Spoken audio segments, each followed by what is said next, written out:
we're at a transition time that's exciting. I don't think it's, I think it's positive in its possibilities.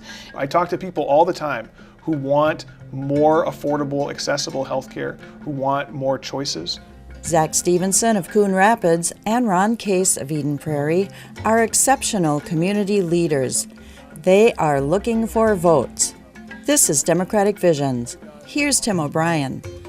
Welcome to Democratic Visions. Our guest is Ron Case. Ron is a longtime member of the Eden Prairie City Council, and Ron has decided, with the retirement of the incumbent mayor, to seek the position of mayor of Eden Prairie. Ron, welcome to the program. Thanks, Tim. Glad to be here. So I know that you were a teacher for many, many years in the Eden Prairie school system, and then you become a director over at United Healthcare recently? Correct. I taught for 33 years and retired in 2012. So I've been at United Health Group, I don't know how the years go by, but for 5.5 years. And sort of an interesting anecdote to me, apparently your colleagues at one time on the city council appointed you to be the acting mayor in the event that the incumbent mayor wasn't able to serve. Have you ever been called upon to actually serve as mayor in your capacity as acting mayor? So I have, and the whole acting mayor description is a bit of a misnomer and confusing to people, but we didn't choose the title. It's a statutory title, so it came out of state statute, gosh, I think 150 years ago, but it basically is an idea that if the mayor's ever out of town, somebody has to be that singular representative voice for the city in emergencies or catastrophes. So historically, it's always been up to city councils to choose whoever would be mayor in place of the mayor if the mayor's ever out of town. We in Eden Prairie have historically decided that that should be the longest serving council member. So after our mayor Gene Harris passed away and Nancy Lukens became mayor, I was then because Nancy had been acting mayor, I was the most senior council member. So from 2001 to 2006, and then again when I got back on the council about 2010, I think I became acting mayor again until the current time. So 13 years I think I've been acting mayor. And we debated, and that initially was a vote of 3-2, and I voted no. So tell me, and the viewers, why do you want to be mayor of Eden Prairie?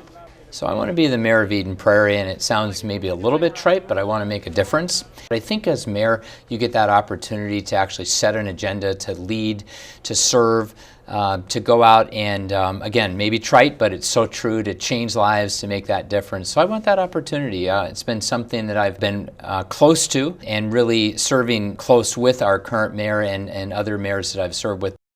Ron, your predecessor in office, Nancy Tira Lukens, I've heard really good things about her, and I assume she has all sorts of attributes. So what attributes stand out to you, and what would you like to emulate?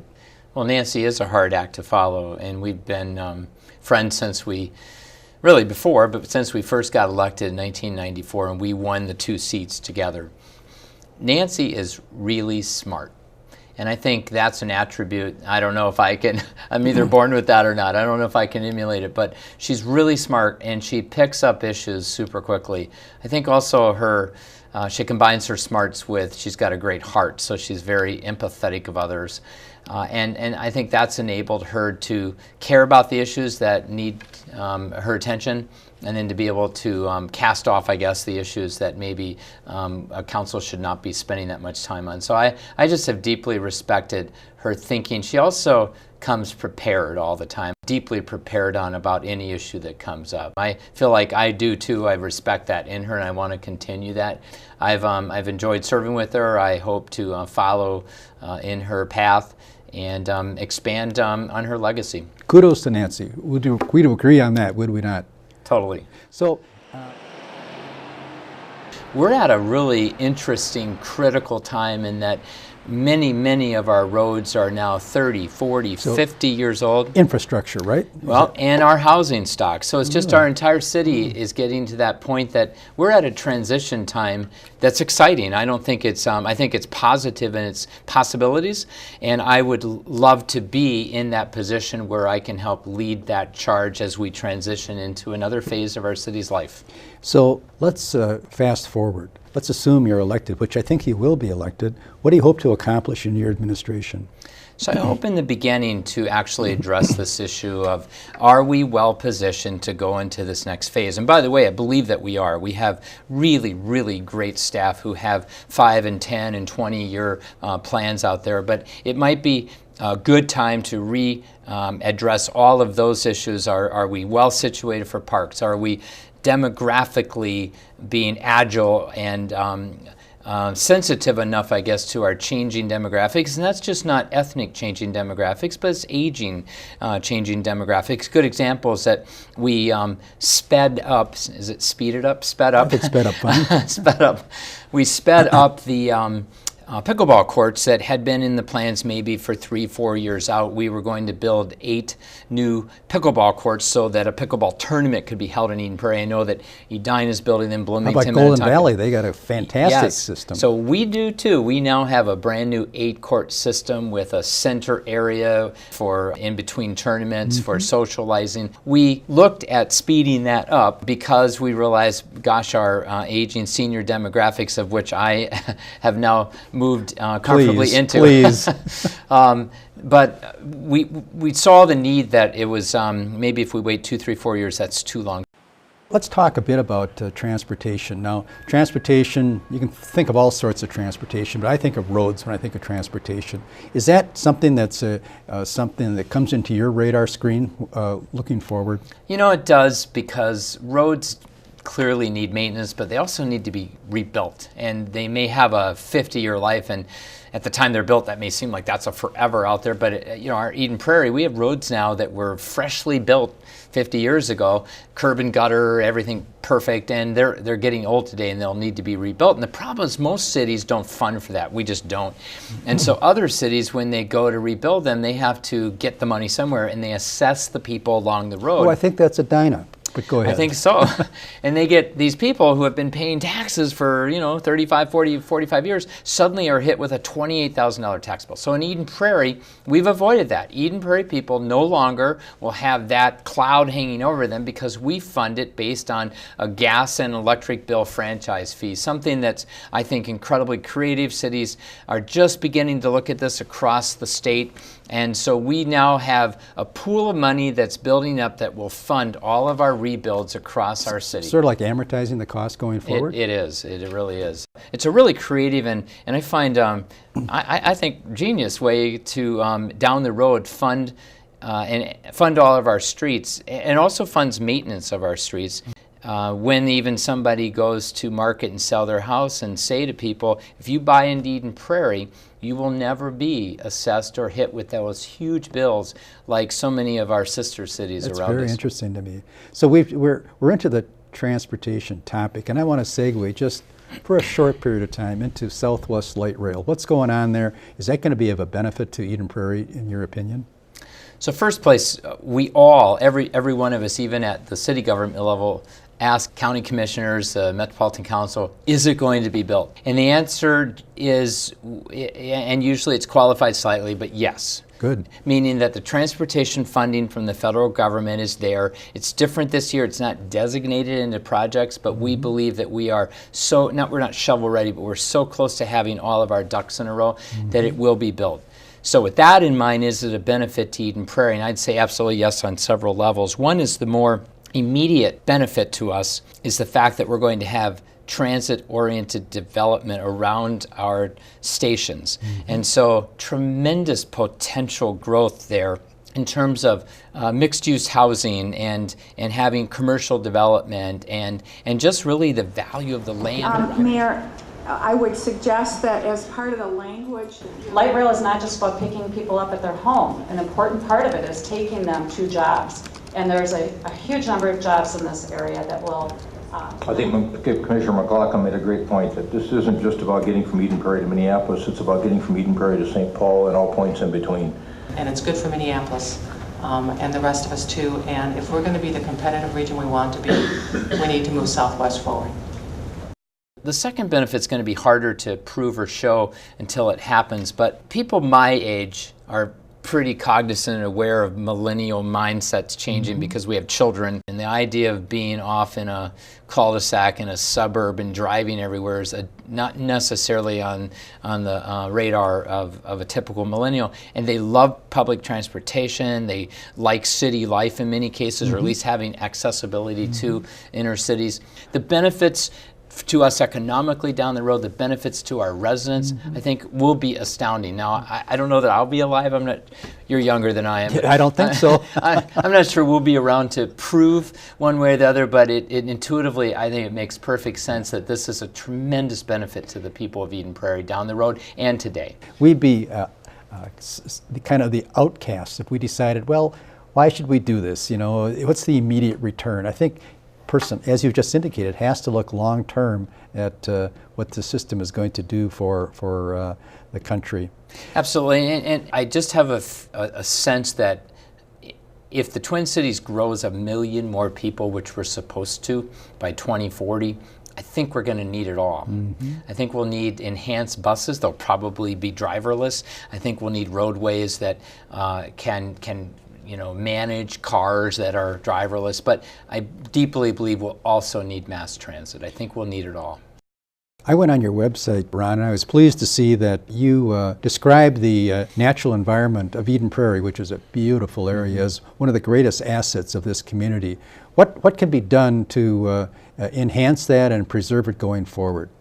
So I think it gets back to a little bit this idea that we're transitioning into this next phase, and so we have over 100 miles of a trail system that will need to be maintained. We have our park system in place, but we have tremendous assets in all of our playground equipment that every 25 years needs to be replaced, upgraded, new codes. It's just that being prepared to not just sit back and say, we've arrived, not that we're doing that. And again, I think our current council's been great with the plans and our staff has been great. But we just have to stay vigilant with that.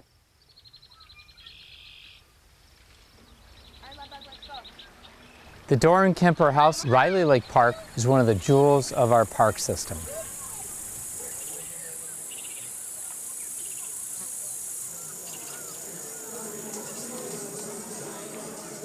What do we need to do to prepare ourselves to continue to be this stellar city, cutting edge, and what else can we be doing? And I think environmentally, we haven't heard the final analysis of this, but we're going to be able to put solar panels on all of our city flat rooftops and actually have a company come in and develop their solar gardens and sell that at a discount back to our own Eden Prairie residents and pay the city rental fees to use our rooftop. I mean, it's win. So things like that, I think, can keep Eden Prairie staying with that stellar reputation that I think we have today. And I've said ever since I've been on the council, we don't necessarily have to be number one, even though I like that idea that we're number one.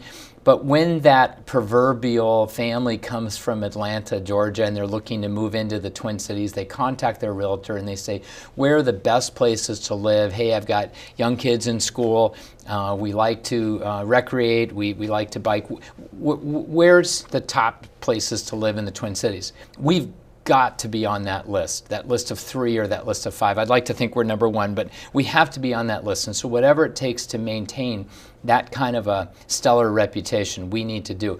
And by the way, taxes are a piece of that. If our taxes get too high, we're no longer on that list. So I'm not proposing, hey, just spend money. Not at all. Spend it wisely, appropriately. We've raised taxes very conscientiously and appropriately over the last 20 years, to the extent that we now have a tax system that if you take a $350,000 house in Eden Prairie and you plop it down in the cities around us, we're lower. Really? So we've done well. I guess you could even say we've done more with less, but we've done really well in building a city that I think has a great reputation. And one piece of that is our tax structure.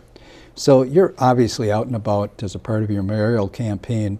Have you noticed, this is a kind of a step back question, Ron, have you noticed that the discord of national politics is seeping into the local political system?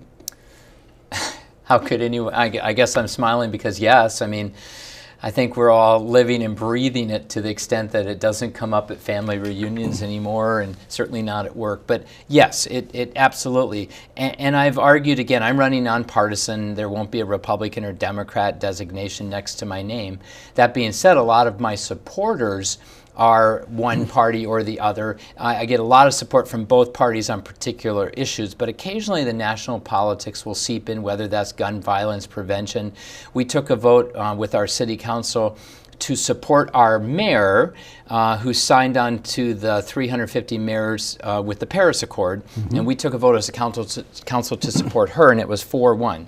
So my opponent in the mayor race was the one vote. That's again an instance of national seeping in. The gun violence prevention conversation has shown a 4-1 split with the council. Same individual voting against? Same individual, yes. My opponent also was the 1-4-1 split in several different votes on support for the LRT. All in favor of the motion? Aye. Opposed? Nay. The motion passes.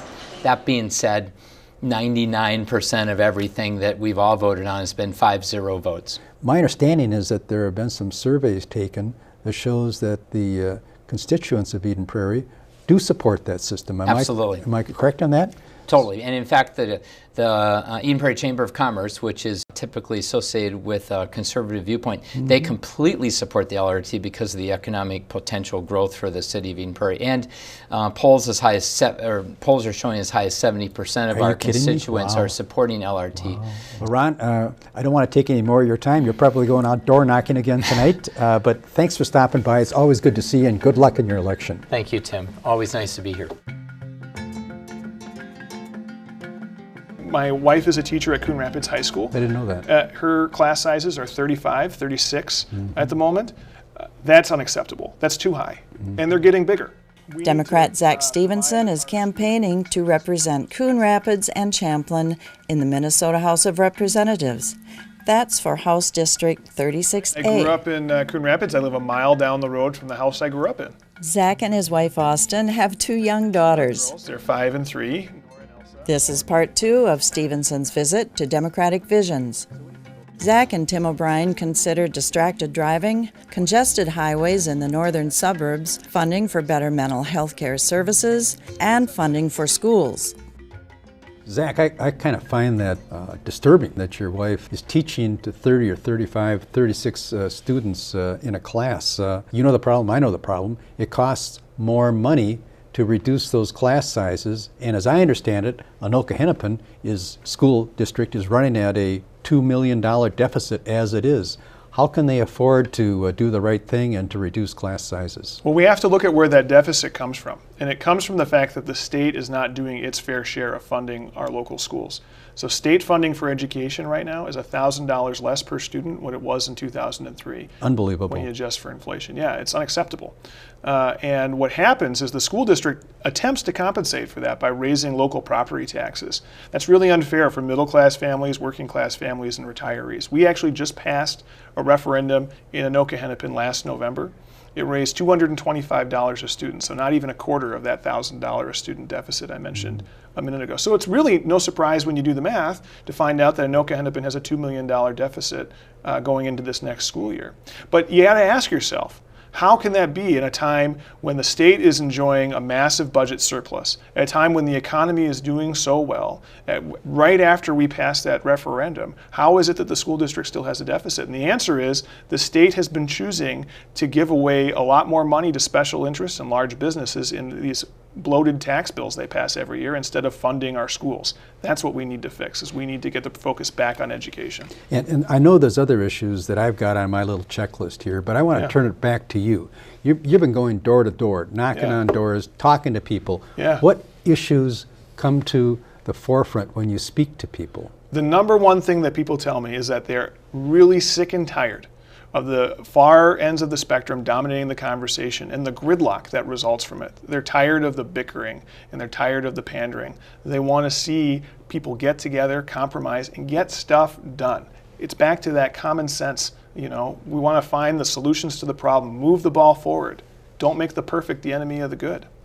Well, you know, there's a lot of discord politically on the national level. Is that seeping down to Senate House District 36A and across the board? People are really worried about Washington-style politics coming to Minnesota.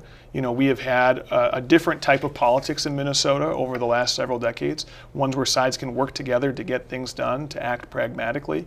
But they see more and more of that Washington-style politics coming to Minnesota, and people are worried about that. And that's where I say we need to have more accountability in our politics and more common sense. Get back to the things that made our politics work in Minnesota over the last several decades. So let's now talk about, back on my list, if you don't mind, Yeah. healthcare. But I want to be a little more specific. Right. What about mental health care? Does that come up at all? Oh, all the time, Tim. I'm so glad you brought it up because it's such a huge issue that doesn't get nearly enough conversation. Is the real mental health crisis that we're having in Minnesota and across the state. Describe it to me. I was talking to the chief of Coon Rapids Police just a couple weeks ago. He told me in the last few years the number of mental health calls that they have had to respond to as a police force have risen from 400 to 1,200. It's tripled. Okay, I can tell you from my own work as a prosecutor, I see so many people coming through the doors who have untreated mental illness. Oftentimes they self-medicate with drugs and they become addicted to drugs or alcohol, and that creates additional criminal behavior. And our system is just absolutely strained. There isn't enough good treatment options for people to go to. There's still a stigma around mental health. People don't think about it the same as they think about a physical sickness. And we need to work to change that. If we're ever going to have any hope of making progress on these issues, we have to get at that stigma, and then we have to provide people with the resources to treat their illnesses.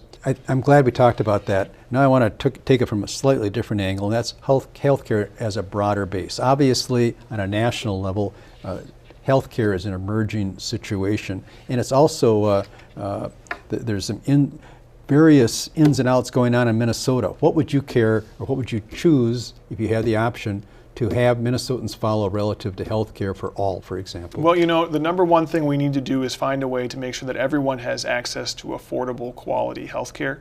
That's easy to say, right? What's the way to implement that? Yeah, well, there's a few different things we need to do. One thing that I really like to see happen is giving people the option of buying into Minnesota Care if they want to. So Minnesota Care is a government program that we have that gives access to the working poor to health care.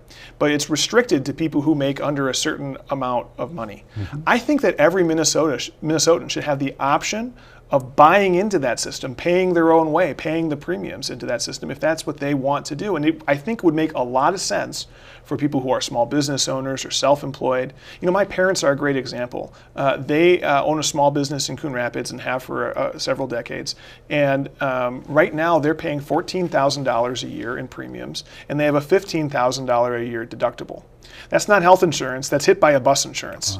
Uh-huh. If they had the option of buying into Minnesota Care and having a reasonable premium and a reasonable deductible, they would absolutely take it. So let's give them that option. Why shouldn't they be able to buy into it? And do your constituents, do you think, support that? I do. I talk to people all the time who want more affordable, accessible health care, who want more choices. I think that it would be a very popular idea. What other issues occur to you? For example, are there any initiatives that you'd like to pursue in the environmental area at the state level? Yeah, absolutely. We need to make sure that we have clean air and clean water for everyone. That oftentimes we think of that as an issue that's very far away, but in our district we have the Mississippi running right through the middle of it. Mm-hmm. And as it goes through Coon Rapids and Champlin, the Mississippi is actually an impaired waterway. What does that mean? It's impaired with agricultural pollution. Oh, runoff. Runoff, yeah. From the Crow River comes into the Mississippi just north of where we live, just north of Champlin, and it takes the Mississippi from being a relatively clean waterway to a polluted waterway because of agricultural runoff. It's still safe to swim in, but it's trending in the wrong direction. And I want to make sure that the river is safe enough for my children's children to be able to play in just the way that I did when I was growing up, the way that my kids are now. Well, so what does that entail? Stricter buffer laws, more widespread application? How does that work? There's a few different things that we need to do. That you mentioned the buffer laws. So this is a requirement that in agricultural land there's some buffer between the place where they're applying pesticides and fertilizer and the water to make sure it doesn't get into the water. There's also finding the specific points where pollution's entering the water and working to control that, doing more enforcement on environmental to make sure that everyone's following the rules, because we want everyone to be following the rules that we have already. There's a number of things that we could be doing. Your Republican predecessor, Mark Uglem, That's right. You did. Pronounce that correctly? I looked, obviously he's retired, so he's not running again, but he had one bill that he was carrying, and he apparently had done a heck of a job with his Republican counterparts, because he had a vast majority of them ready to sign on, and the Democrats would have jumped on it, of course, if it had come to a vote, and that's this hands-free phone policy. What's your take on that? I think it's a great idea. I thought Mark had the right idea. Again, this is a common sense issue, right? We all know someone who has suffered a consequence because of distracted driving. We know, our common sense tells us that you can't be texting or using Facebook or even having the phone up to the ear while you're driving. You need to be paying attention to the road.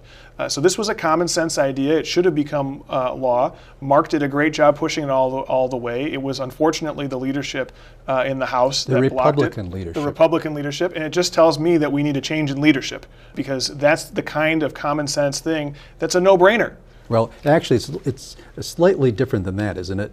It's not a change in leadership. It's just not, you don't want X here instead of Y. What you need is the Democrats in control, so they are able to bring the correct bills to the floor for actual debate and vote. Isn't that right? Right. We need to have people who will pursue those common sense, no-brainer solutions.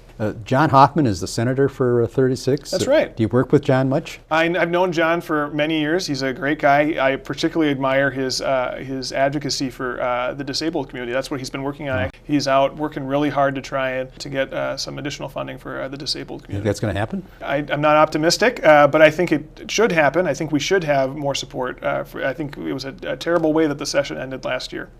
Let's go to one of my centerpiece arguments or positions that I'd like to get your thoughts on, and that is the economy as it relates to infrastructure improvement. Do you have any thoughts along those lines? Oh, absolutely. I mean, particularly in the northern suburbs, we see that our local economy is held back. Now, do you guys think that the northern suburbs are kind of the stepchild of the metropolitan area? I sort of sense that from time to time, and they might be. I don't know. We don't think it, we know it. Is that right? Really? Yeah, I mean, we see, I think that Highway 10, for example, as it goes between Anoka and Blaine, is among the most congested roads in the Twin Cities. I mean, the traffic on Highway 10 during rush hour in the morning or in the evening rivals the traffic of anywhere else in the metro, and that shouldn't be. That road should have been fixed a long time ago. We see that in some of our other major arteries coming into the northern suburbs, one is 169, which is under construction, painfully so right now. Mm-hmm. We see it from the fact that we're missing a bridge crossing over the Mississippi River. We need another one very badly between Dayton and Ramsey. We just haven't gotten the infrastructure improvements that we need in the northern suburbs, and it really is holding back our local economy. Well, is it another way of stating that if you get a good, competent, aggressive legislature from 36A, that would be very much of a help in accomplishing that? If I get elected, I'm going to be working every day on getting those infrastructure improvements put into place, because we need them. We need them to move our economy forward and to improve our quality of life in the northern suburbs. Here's an opportunity to deliver whatever message you think is appropriate to your future constituents. Tell them what you're thinking about, why you would want to serve them, and what you hope to accomplish going forward. The stakes are high right now. I think any parent of small children recognizes that we are in a world today that causes people great concern. The good news is I think that most of the problems that we face have common sense solutions. And if we can just set aside the partisanship and the ideology and the bickering and focus on the areas where we agree, we can make tremendous progress. As a prosecutor, I don't get to live in a world of partisanship and ideology. If I went into court and told a jury, hey, you should convict this guy because my political party says he's guilty, I'd be fired in a minute, right? It's about facts and evidence in my job as a prosecutor. It should be about facts and evidence in politics as well. And it should be about those common sense, middle ground solutions that just get the ball moving forward, solving our problems one step at a time. That's what I'll focus on if I get elected. I got a pretty good idea that come November, you're going to be the legislature from 36A. Nice to see you again, Yeah, Zach. Thank you so much. Part 1 and Part 2 of Zach and Tim's conversation can be viewed on the Democratic Vision's YouTube channel.